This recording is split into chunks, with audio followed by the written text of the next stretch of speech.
Look at that.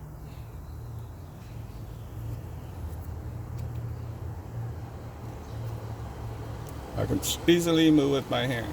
Okay. Boom. Okay. Just as 2 finger, I can move it. I can probably take it off too. Look at that. So is this how it's supposed to be? This is hazardous. It's a safety point right here.